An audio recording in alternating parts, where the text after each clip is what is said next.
Bonjour à vous, bienvenue pour cette 27e leçon, le chrétien vers l'Église. Vous êtes donc à l'école prépa au ministère de la parole et nous entamons la dernière leçon du thème la foi chrétienne normale de la première classe. Répondre à l'appel de Dieu, du royaume de Dieu. C'est une étape importante, le chrétien vers l'Église. Donc je vous demande d'être encore attentif à cette leçon qui est vraiment très importante dans la vie et dans la progression, dans l'édification du corps. Donc, soyez attentifs. Voilà, nous allons donc commencer cette leçon 27, le chrétien vers l'Église de Dieu. Donc, en prenant deux versets bibliques d'introduction, donc nous allons prendre Matthieu au chapitre 16 du verset 15 au verset 19. Ensuite, nous allons prendre Éphésiens au chapitre 5 du verset 22 au verset 32. Donc, je vous rappelle que cette leçon, le chrétien vers l'Église de Dieu, fait suite à la leçon 26 qui est le chrétien vers le monde.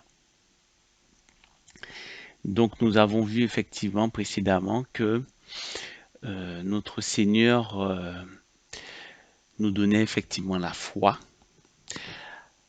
non seulement qu'il était le Fils de Dieu et qu'il nous avait donné la vie par son sacrifice, mais par cette foi, nous vivions une vie de foi pour pouvoir aller vers le monde et euh, être la lumière et le sel de la terre. Oui, et que ce que nous pouvions demander par foi au notre Seigneur, d'accord, Dieu nous l'accorderait. Voilà, donc cela, et nous avons vu aussi précisément que nous avons pour mission, comme le Seigneur l'a fait lors de sa venue, de sauver les âmes, de révéler le péché aux hommes et de leur amener la bonne nouvelle de l'Évangile. D'accord? Et nous avions vu que le monde était comme un vieux bateau qui était en train de sombrer et que nous n'avions pas pour mission de sauver le bateau, mais de sauver les âmes qui sont dans le bateau, car le temps presse. Voilà, donc prenons donc aujourd'hui Matthieu donc au chapitre 16, et ensuite nous allons prendre Éphésiens au chapitre 5. Donc Matthieu 16 du verset 15 au verset 19. Et d'après vous, qui suis-je, leur dit-il, en parlant de Jésus. Simon-Pierre répondit, tu es le Messie, le Fils du Dieu vivant. Jésus reprit la parole et lui dit, tu es heureux, Simon, fils de Jonas, car ce n'est pas une pensée humaine qui t'a révélé cela, mais c'est mon Père céleste. Et moi, je te dis que tu es Pierre, et que sur ce rocher, je construirai mon église, et les portes du séjour des morts ne l'emporteront pas sur elle. Je te donnerai les clés du royaume des cieux. Ce que tu liras sur la terre aura été lié au ciel, et ce que tu délieras sur la terre aura été délié au ciel. Lisons donc Éphésiens au chapitre 5, du verset 22 au verset 32. On y va. Femmes, soumettez-vous à votre mari comme au Seigneur, car le mari est le chef de la femme, comme Christ est le chef de l'Église, qui est son corps et dont il est le sauveur. Mais tout comme l'Église se soumet à Christ, que les femmes aussi se soumettent en tout à leur mari. Marie, aimez votre femme, comme Christ a aimé l'Église. Il s'est donné lui-même pour elle, afin de la conduire à la sainteté, après l'avoir purifiée et lavée par l'eau de la parole, pour faire paraître devant lui cette Église glorieuse, sans tache, ni ride, ni rien de semblable, mais sainte et irréprochable. C'est ainsi que les maris doivent aimer leurs femmes comme leur propre corps. Celui qui aime sa femme s'aime lui-même. En effet, jamais personne n'a détesté son propre corps. Au contraire, il le nourrit et en prend soin, tout comme le Seigneur le fait pour l'Église, parce que nous sommes les membres de son corps, formés de sa chair et de ses os. C'est pourquoi l'homme quittera son père et sa mère, s'attachera à sa femme, et les deux ne feront qu'un. Ce mystère est grand, et je dis cela par rapport à Christ et à l'Église. Amen. Je vous invite à ce que nous puissions encore nous incliner la tête en signe vraiment d'humilité, afin de demander encore l'assistance du Saint-Esprit pour nous éclairer encore sur sa parole, sur ce chemin qui nous amène au bonheur, à la vie éternelle, ce chemin de vérité. Oui, Saint-Esprit, nous voulons encore te rendre grâce et nous voulons encore te laisser la place qui te revient, celle du consolateur, celle de notre défenseur, celle qui nous éclaire, de cette lampe qui nous éclaire sur notre chemin. En ce jour encore, nous avons besoin d'être éclairés. Oui, ce dont nous avons reçu hier nous a été bénéfique de ta part. Mais aujourd'hui, nous voulons recevoir une nouvelle part pour ce que nous avons à accomplir. Oui, car nous voulons encore demeurer dans ta présence. Alors merci encore de nous éclairer à travers cette parole. Oui, oui, la mission que tu nous envoies, là où tu nous envoies, au sein de ton Église. Alors merci encore de pouvoir prendre le contrôle de ce moment. Que tu puisses écarter tout ce qui n'est pas à ta gloire et qui nous permette de rester concentrés, focalisés, oui, sur la nourriture que tu as nous donnée en ce jour. Sois béni, nous t'avons prié dans le doux et précieux nom de ton Fils Jésus-Christ et pour ta seule gloire. Amen. Voilà. Donc, depuis sa résurrection, nous avons vu que Jésus vit en nous par le Saint-Esprit, afin d'être un avec lui comme lui, il est un avec le Père. À la croix, nous avons reçu une nouvelle vie du royaume des cieux. Ceci dit, avant de rejoindre les cieux, le chrétien est d'abord envoyé vers le monde, ce que nous avons vu lors de la leçon précédente. Oui, nous avons été envoyés vers le monde pour être le sel de la terre et la lumière du monde. Aussi, Dieu est un Dieu d'ordre. Oui. Et il ne peut nous envoyer vers le monde sans une organisation. Parce que l'organisation, c'est le gage de la réussite de toute mission. Sur le plan humain, par exemple, on peut voir que l'organisation est la manière dont les différents organes d'un être vivant sont structurés et agencés entre eux. Nous avons notre corps avec nos membres. Voilà, si nous devons donc réaliser un vase, donc la vue coordonne, du moins reçoit donc l'extérieur sur l'aspect du vase.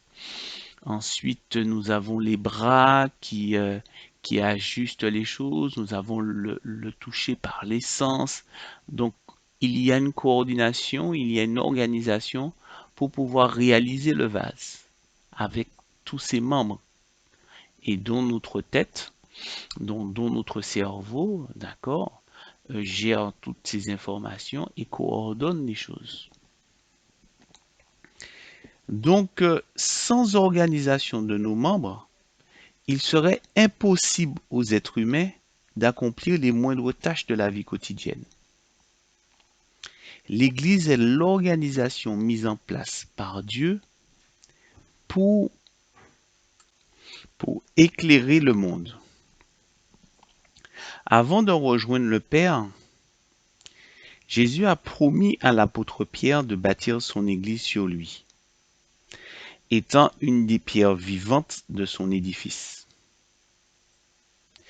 Selon le dictionnaire, l'Église est reconnue pour être la société religieuse fondée par Jésus-Christ. En somme, c'est la communauté chrétienne. Selon la parole que nous avons lue en Éphésiens 5,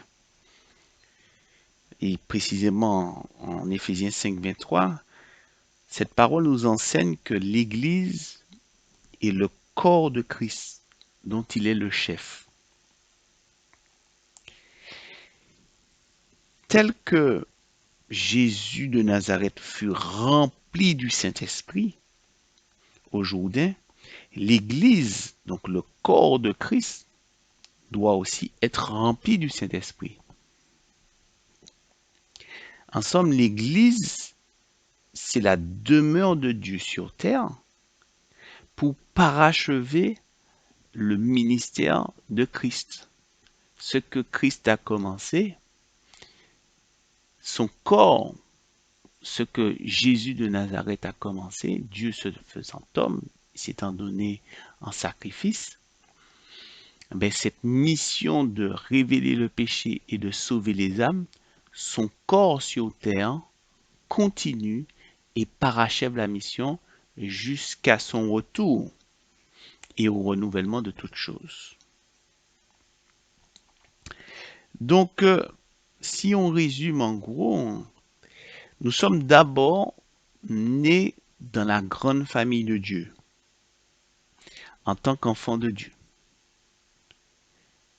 Nous ne sommes plus orphelins. Voilà, nous avons le Père Céleste. Nous avons pour Père le Père Céleste. Ensuite, tous ceux qui sont rachetés sont collectivement une maison où Dieu réside. Enfin, nous formons ensemble le corps de Christ pour éclairer le monde. Si nous regardons individuellement, nous sommes membres de ce corps unique. Il n'y a pas plusieurs corps, il n'y a qu'un seul corps et nous sommes liés les uns les autres. Certains pensent qu'il suffit de recevoir Christ comme le Fils de Dieu et qu'il n'est pas nécessaire d'appartenir à l'Église. En d'autres termes, ils veulent Christ, mais ils ne veulent pas de l'Église. Il leur est agréable de prier et d'étudier la Bible individuellement, mais il est trop pénible pour eux d'être liés à l'Église. C'est une conception malsaine et de surcroît c'est erroné. À première vue, quand on s'approche de l'Église et autres, on peut voir par nos yeux des imperfections, voilà, des faiblesses des uns et des autres, voilà, et cela peut nous faire marche arrière. Il y a aussi des blessures à l'intérieur du corps. Oui, on peut se blesser, on peut se faire du mal par des erreurs de jeunesse, comme on dit, et autres. Et puis Dieu a prévu aussi ça. Et donc, on peut se laisser séduire par un esprit qui nous amène à croire que on peut faire sans l'Église. tant que nous avons une relation intime avec Dieu, voilà, on peut faire sans l'Église. Ça, c'est faux. C'est pas ce que la parole de Dieu nous dit. Non. Lorsqu'une personne a cru en Christ, il lui faut rejeter le monde, mais il lui faut également faire partie de l'Église. Et ça, c'est pas pour un temps. Oui, on ne peut pas être chrétien si on ne fait pas partie de l'Église. Parce qu'un chrétien, c'est un membre du corps de Christ. corps Voilà. qui est donné pour Et vous. donc, le corps n'est pas disloqué. Faites ceci Le en corps n'est mémoire pas de moi. disloqué. Le corps est toujours relié. Donc, on fait toujours partie de l'Église. En tant que chrétien, on est toujours membre du corps. On ne peut pas être séparé. Non. Il n'y a pas d'électrons libres, en somme. Il n'y a pas d'individus séparés avec une communion. Non. Parce que même on voit que l'apôtre Paul, quand il était en prison, Cette coupe il était toujours est la nouvelle lié alliance en mon sang avec qui est répandue avec pour vous. les églises. Et c'est pour ça qu'aujourd'hui, nous bénéficions de toutes les lettres qui sont adressées aux églises et que jusqu'à nos jours, elles sont source d'enseignement et de conduite vis-à-vis des églises. Petits enfants, Donc, je suis avec vous. nous pour peu de temps. pouvons certes vivre des moments Je où vous donne un nouveau nous commandement. pouvons être isolés, Aimez-vous les uns les autres. Comme mais je vous avec ai un aimé. cœur toujours attaché, Aimez-vous et d'autant les plus uns par les rapport à autres. la mission. David a vécu, À ceci, des moments tous de sauront rejet. que vous êtes mes disciples, mais il a gardé la si mission. vous avez de l'amour pour les autres. Joseph a été rejeté pendant un temps, Je mis vous en laisse prison et autres, la paix. mais il a toujours gardé le cœur. Je vous donne ma paix. Et Ce c'est n'est pas par ce comme le cœur monde que je vous la donne. que, tôt ou tard, voilà, Que on votre arrive cœur et ne on se trouble poursuit par rapport au chemin que Dieu mène. Et n'aie pas peur. Et ce n'est pas David qui a choisi d'être Je suis rejeté sorti du Père pour venir dans le et monde. qui s'est mis à part. C'est pas Joseph Maintenant, non je plus. quitte le monde et je vais au C'est Père. Dieu a fait concourir une situation afin que son plan Voici, soit l'heure amené vient. à la perfection. Oui, Donc, elle est déjà là. nous Vous devons serez dispersés rester chacun attachés de son côté, au corps. et vous me laisserez seul. Un chrétien, et je le répète, Pourtant, je ne suis pas seul. c'est un membre du corps de Christ. Et le corps de Christ ne peut être disloqué. Il est Je vous ai dit ces toujours choses pour qu'en lié. moi, Oui, nous sommes vous ayez la toujours paix. liés. Oui. Et si on regarde donc dans la première alliance, Dieu a fait alliance avec le peuple. Regardez, à partir de l'alliance d'Abraham. Abraham, c'est comme Adam et c'est comme Christ, c'est un homme collectif. D'accord? Dieu a fait alliance avec lui et de lui sort une bénédiction pour toute une famille, tout un peuple et les nations. Voilà. Donc, l'alliance de Dieu est d'abord une alliance collective, avant d'être une alliance individuelle. C'est d'abord une alliance collective. C'est de l'alliance collective que découle l'alliance individuelle. Voilà, Dieu fait d'abord alliance avec un peuple. Voilà. Parce que Dieu veut sauver un peuple, Dieu veut sauver une famille. Voilà. C'est ça son but, puisque la volonté de Dieu, c'est de sauver tout le monde. Voilà. Même si tout le monde ne sera pas sauvé, mais Dieu veut sauver tout le monde. Et donc, dans la première alliance, Dieu fait alliance avec le peuple hébreu. En donnant les 10 commandements, voilà. Il fait cette alliance via Moïse. Et dans la seconde alliance, on voit que Dieu fait alliance avec l'Église. Il fait alliance avec l'Église.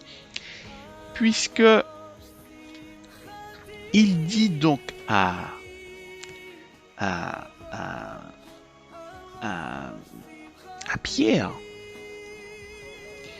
oui, au verset 18 qu'on a lu en Matthieu 16, il dit, et moi, je te dis que tu es Pierre, et que sur ce rocher, je construirai mon église.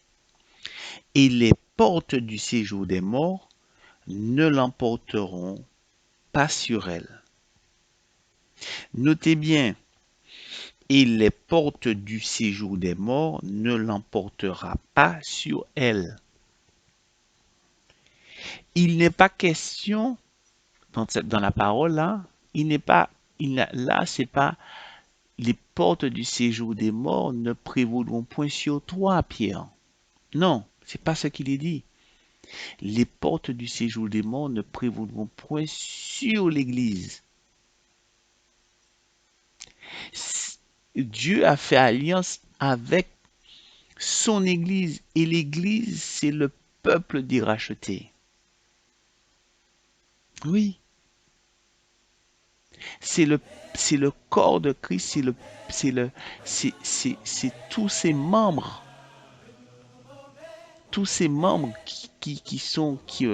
de toutes les nations que Dieu a été cherché, que l'Esprit a été cherché, c'est tout ce peuple et qui forme une famille. Et c'est de là qu'il dit que les portes du séjour des morts ne prévaudront point sur elles. Et il n'est pas question d'un individu, il est question du peuple. Donc la couverture spirituelle, elle est sous l'Église et non sous un individu. L'alliance que Dieu a faite, du moins, et sa parole, l'exécution de sa parole s'adresse à l'Église. À l'Église. Et c'est l'Église qui va devoir rendre compte. Parce qu'on voit après dans l'Apocalypse que Dieu juge les églises. Il juge les églises et il appelle les églises à se positionner, à se repositionner. Oui. Et c'est pour ça qu'on voit combien il est important de pouvoir comprendre et de pouvoir saisir cette notion que non seulement le Seigneur nous amène à l'accepter, lui, à le recevoir comme le Fils de Dieu, à croire qu'il est le Fils de Dieu. Mais nous devons aussi croire que tous les membres qu'il rachète, que tous ceux qu'il rachète sont membres de son corps. Ils ont, oui, les uns et les autres ont leur façon de faire et autres, mais ils sont membres du corps de Christ. Quand on veut voir Christ, eh ben on le voit aussi à travers les membres de son corps. Oui, c'est pour ça que le Seigneur dit quand vous faites quelque chose au plus petit, c'est à moi-même que vous l'avez effectué. Oui, quand il dit j'ai eu faim, j'ai eu soif et vous m'avez pas donné à boire, vous m'avez pas visité et autres. Ce sont tous ceux justement qui sont membres de son corps que nous ne sommes pas allés visiter, que nous n'avons pas nourri, que nous n'avons pas pris soin. Et on voit combien Jésus rappelle combien il faut prendre soin de son corps. Parce que lui-même, il prend soin des membres, de chaque membre de son corps. Il en prend soin. Donc quand on est poussé par l'amour de Dieu, on aime Dieu, on veut lui plaire, donc on veut servir Christ. Mais justement, d'autant plus pour le servir, c'est qu'on prend soin des membres de son corps. Parce que celui qui aime Christ, aime son corps, l'un ne va pas sans l'autre. L'un ne va pas sans l'autre. Cet amour, plus on aime Christ, plus on aime les membres de son corps. Et souvenez-vous que ce verset que nous aimons tant, Jean 3,16, mais Dieu a tant aimé le monde qu'il a donné son Fils unique en sacrifice pour que quiconque qui croit en lui ne périsse point, mais ait la vie éternelle. Et vous voyez, on a beaucoup de choses qui dit à travers ce verset pour nous. Mais si on rajoute le 1, l'unité, au verset en disant 1 Jean 3,16, on va dans 1 Jean 3,16, il est écrit, mais puisque Christ s'est donné en sacrifice, nous aussi nous devons nous donner en sacrifice. Oui, pour l'Église. Donc on voit que l'amour, que le zèle, que le Saint-Esprit qui a été déversé en nous est d'autant plus déversé pour les membres de son corps, parce que nous nous aimons et nous avons besoin de ce lien. Christ est la tête. Nous sommes attachés à Christ et nous sommes attachés à son corps. Et le commandement qui a été donné, que le Seigneur a d'autant plus rappelé. Je suis avec vous pour oui, peu de temps encore. Tu aimeras ton Dieu de toute ta force, de toute ton âme, de toute ta pensée, de tout ton cœur. Aimez-vous les uns les voilà. autres comme je vous ai aimé. Mais tu aimeras ton prochain comme toi-même, et tu aimeras ton prochain comme aimez-vous comme je vous ai aimé. Je me suis donné pour vous, alors donnez-vous aussi les uns les autres pour vous, pour l'Église. Donc il est vraiment important de pouvoir rappeler que le Seigneur, le chrétien, est attaché à l'Église. Oui. Que votre cœur ne se trouble pas. Nous sommes sauvés par Christ. Et n'aie pas peur. Mais à travers le corps de Christ. Je répète, nous sommes sauvés par Christ. Et à travers le corps de Christ. Et je vais au Père. L'Église. Voici leur vie. On va lire Romains 16,5 parce que on a besoin d'avoir une meilleure révélation de ce qu'est l'Église. Prenons Romains 16,5. Dans Romains 16,5, on voit que il est dit, ça c'est l'apôtre Paul qui parlait donc au verset, on va lire à partir du verset 3. Il dit, saluez Prisca et Aquilas, mes collaborateurs en Jésus-Christ. Ils ont risqué leur tête pour me sauver la vie. Je ne suis pas le seul à leur être reconnaissant. C'est aussi le cas de toutes les églises des non-juifs. Saluez aussi l'église qui est dans leur maison. Donc on voit que là, la dimension de l'église, on va dire en nombre, à ses débuts de l'église primitive, ça a commencé dans les maisons. Et quand on va donc en Israël et on va à Capernaum, on voit donc la maison de Pierre qui est située près du village, un village de pêcheurs, et dont ils ont construit une église juste au-dessus. Donc, on voit donc que l'église a commencé dans la maison, donc à la dimension, à l'échelle de pouvoir contenir un certain nombre de personnes dans une maison. Il y avait des temps de persécution et autres, donc c'était à l'intérieur de la maison. Donc, l'église n'est pas fonction du nombre, de la quantité des personnes qui sont dans l'assemblée. Non.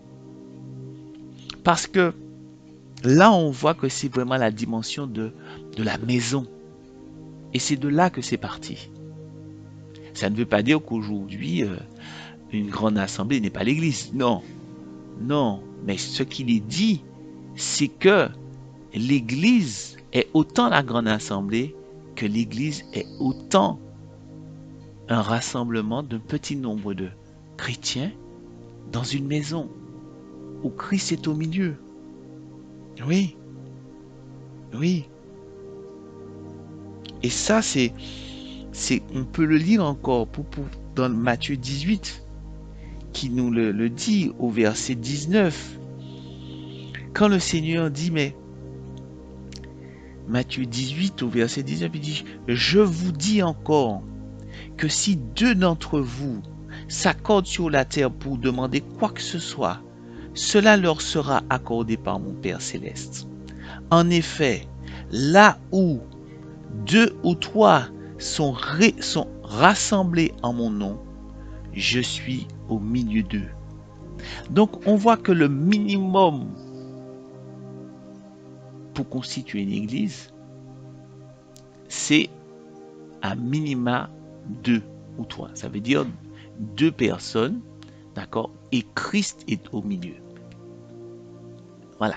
Tant que Christ est la tête et le chef, voilà, et que nous prions en accord, sachant que en accord que Christ est le Fils de Dieu et notre chef et le chef de l'Église, nous formons une Église. Oui. Parce que c'est de là que ça a commencé. Oui. Et les disciples étaient envoyés par 2 en plus. Donc, c'est l'Église déjà qui était déjà envoyée. C'est l'Église qui était déjà en mouvement. Donc, nous voyons encore combien il est important de noter le rôle des apôtres. Parce qu'on voit combien, au niveau de la dimension de l'Église, que les apôtres ont eu leur rôle, comme le Seigneur dit sur cette pierre à l'apôtre Pierre, je bâtirai mon église. Je bâtirai mon église sur cette pierre. Donc, de la même façon, tout comme les chefs des tribus, des 12 tribus, représentaient chacune des tribus et représentaient le peuple, et d'autant plus les saints sacrificateurs, voilà, représentaient le peuple. Eh bien, les 12 apôtres représentaient l'Église. Ils avaient donc cette mission, donc ils représentaient. Et ces apôtres ont eu pour mission d'enseigner. Ils sont allés, ils ont enseigné la bonne nouvelle de l'Évangile. On peut le lire dans Actes, en Acte 11, du verset 22 au verset 26. Oui, la nouvelle en parvint aux oreilles des membres de l'église de Jérusalem. Et ils envoyèrent Barnabas jusqu'à Antioche. À son arrivée, lorsqu'il vit la grâce de Dieu, il en éprouva de la joie. Il les encourageait tous à rester attachés au Seigneur d'un cœur ferme, car c'était un homme de bien, plein d'Esprit Saint et de foi. Une foule assez nombreuse s'attacha au Seigneur. Barnabas se rendit ensuite à Tars pour aller chercher Saul. Quand il l'eut trouvé, il l'amena à Antioche. Pendant toute une année, ils participèrent aux réunions de l'Église et ils enseignèrent beaucoup de personnes. C'est à Antioche que pour la première fois les disciples furent appelés chrétiens. Oui, ils enseignaient, ils participaient aux réunions de l'Église et ils enseignaient beaucoup de personnes. La mission que Dieu a donnée à l'Église, oui, à ce corps, c'est d'être la lumière du monde, d'enseigner sur la parole, de rendre le ministère de la parole de Dieu. Oui, d'éclairer sur le péché. Oui, d'apporter la lumière et d'apporter la bonne nouvelle du sacrifice. Oui, du Fils de Dieu, de Christ, de Jésus-Christ. Donc, c'est là que le chrétien est envoyé. Il est envoyé vers le monde. Mais dans l'organisation de l'Église, le corps de Christ, il n'est plus un individu. Oui, seul. Il est un membre du corps de Christ qui est envoyé dans l'organisation. Soyez bénis. Voilà. Oui. Je pense que vous avez été encore richement bénis et que vous avez saisi encore le message que le Seigneur voulait nous donner encore en ce jour. Donc, recherchons ardemment notre place auprès du Seigneur, auprès du Saint-Esprit, notre place dans ce corps, dans le corps de Christ. Et donc, comme le séquoia, cet arbre qui résiste bien aux fortes tempêtes, parce qu'il a pour attribut d'avoir des racines qui plongent en profondeur, oui, pour être bien ancré dans le sol et pour aussi puiser de l'eau dans la nappe phréatique. Mais il a aussi comme particularité où ces racines vont se démultiplier et se répandre latéralement pour aller s'entremêler avec les racines des autres arbres. Donc, soyons encore de ces chrétiens dont nos racines sont profondes en Jésus-Christ et qui s'entremêlent, qui s'entrelacent dans les racines des autres arbres, des autres frères et sœurs de la famille de Dieu. Oui. Afin que, au jour de la tempête, que les uns et les autres, nous puissions nous exhorter, nous encourager et tenons ferme en ce que nous avons reçu en Jésus-Christ et que tous les jours nous puisons. Oui, je pense que vous avez encore été richement bénis par cet enseignement, tout comme moi, je le suis. Parce que le Saint-Esprit est là au milieu de nous et il déverse encore. Donc, priez avec moi pour pouvoir rendre grâce à Dieu pour tous ces temps. Oui, tous ces temps d'édification. Oui, ô Père d'amour, nous voulons encore te rendre grâce parce que tu t'es donné toi-même un sacrifice. Oui, par ton Fils, tu l'as fait cet acte d'amour afin qu'aujourd'hui, oui, nous soyons, Seigneur, à notre place. Nous soyons membres de son corps, nous soyons sa chair, nous soyons ses os, nous soyons ses instruments, nous soyons tes instruments. Oui, pour pouvoir agir dans ce monde et éclairer, être la lumière de ce monde, le sel de la terre et sauver les âmes. Oui, Père, tu es un Dieu d'amour et tu ne veux pas que les âmes périssent. Tu leur as donné la vie, c'est pour qu'ils vivent et non pas pour qu'ils périssent. Alors remplis-nous encore de cet amour pour nos frères et nos sœurs, pour l'Église. Oui, que nous puissions nous pardonner mutuellement, que nous puissions accepter les faiblesses, nos faiblesses les uns des autres, et que nous puissions encore grandir, oui, dans la compassion, dans la miséricorde, dans la persévérance, dans la patience, dans l'amour, dans la bienveillance, oui, dans la maîtrise de soi, les uns envers les autres. Oui, sois béni pour ce temps. Oui, nous élevons encore ton nom pour ces temps merveilleux. Nous t'avons prié dans le doux et précieux nom de ton Fils Jésus-Christ et pour ta seule gloire. Amen. Alors je vous dis à bientôt pour la prochaine leçon.